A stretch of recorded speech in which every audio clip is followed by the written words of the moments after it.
Hello fam, these are the solutions to the Check for Understanding Lesson 74, Connecting Confidence Intervals and Significance Tests. So on page 722, look, it didn't say Check for Understanding. So page 722 and 723 are Check for Understanding. So, on page 722, one of the most important things to recognize is that for both of these problems, you don't have to use the state, plan, do, conclude format. So you don't have to state what you're finding, check the conditions, write the conclusion, none of that. You can just perform the test or calculate the confidence interval. So here, basically all you need is this calculation and then a statement of whether you reject or fail to reject. I included the things that I would need in order to be successful on this problem. So I needed to explicitly state the hypotheses, and I needed to write a conclusion for whether we reject or fail to reject. So the DMV claims that 60% of teens pass their driver's test on the first attempt, and this hypothesis test is investigating whether or not the DMV's claim is incorrect. So they're not indicating to you that they think it's less than or they think it's more than. They're just investigating if this is a correct value. So your alternative is that that's not the true value or the true proportion of kids who pass on their first attempt. So this is a two-sided test. My p-value that I got, you have, because it's a two-sided test, you have to multiply this p-value or this probability by 2. Okay, sorry about that. I had a kiddo come in. So I think that I left off on this p-value that you get from your purple table. So the reason that you have to multiply this p-value by 2 is because this is a two-sided test. So if you used your calculator to draw the normal curve, you would have both tails colored in. So you can either add them or you can multiply them by 2. And then I felt like I would understand my problem better if I wrote the conclusion. So I wrote out the conclusion that since the p-value is less than our significance level, we reject HO. We have convincing evidence that the true proportion of teens that pass their driving test on their first attempt differs from 60%. So the DMV's claim is incorrect. Claim. The DMV's claim is incorrect. So then, because this lesson was connecting hypothesis tests and confidence intervals, it's now going to have you construct your confidence interval. So up here, they have you perform the test.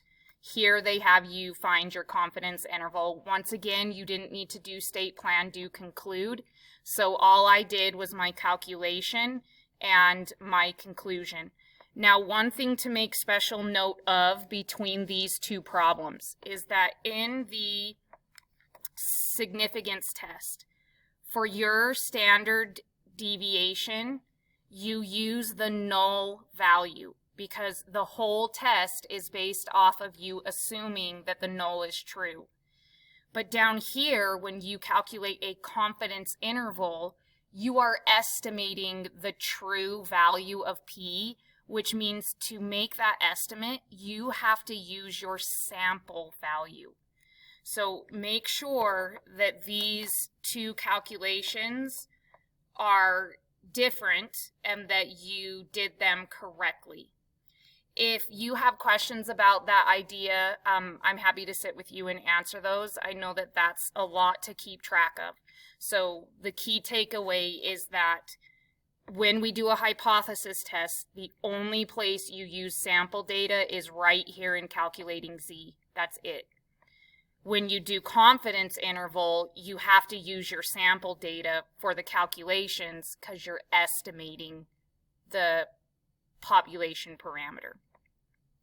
So I have that we are 95% confident that the interval from 60.68% to 76% 0.92% captures the true proportion of teens who pass. So then the last question is the connection. What does the interval in Part A tell you about the DMV's claim? Well, just like in or on question 45, we decided to reject the null because we have convincing evidence against it. We draw the same conclusion for Part B with different reasoning. So in question 45, we reject because our p-value was low, which tells us the chances that we would get the sample that we got are so low that the null has to be rejected. In this question, we have convincing evidence against the DMV's claim because the true value of p, which they claim is 60%, is not in our confidence interval. So how you would word that is, we have convincing evidence that the DMV's claim is incorrect because 60% is not in the calculated confidence interval.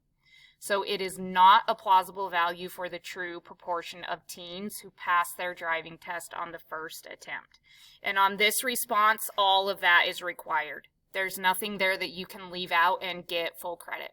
So make sure that you are addressing that you have convincing evidence that the DMV's claim is incorrect because 60 is not in your interval, which means it's not plausible. So 4 things: convincing evidence against the claim, not plausible, not in interval.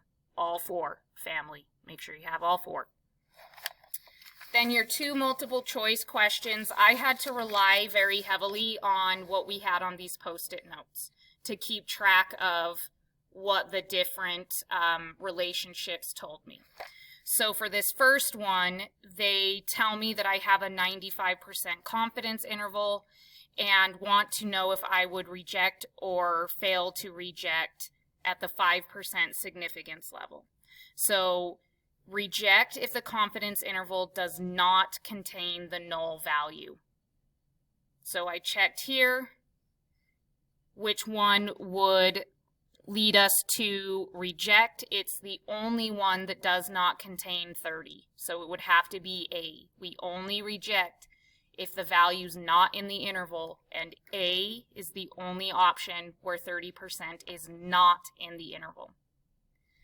Then 98, I had to write some things down. You can see, obviously. So B and D are not even options because they don't have the right value. If you're testing that mu is 1, then you should be framing your answers in terms of 1. So these ones where they say the value will include the value 0, those are automatically not right. Then here I had to, based off of my confidence level, determine my alpha value and then clearly write down if my p-value was low.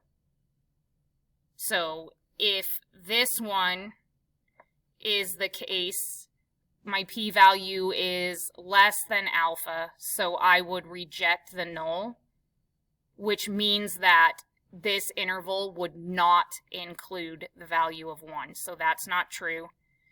For 99% confidence interval, my alpha is 1%. So p-value is not low. We fail to reject, which means it will be in the interval. So it has to be C. And once again, I had to really refer to our Post-it notes that we added in that summarize the relationship between the 2 things. So as usual, if you guys have questions, feel free to email me or ask me in class. I think that's it. Okay, love you guys.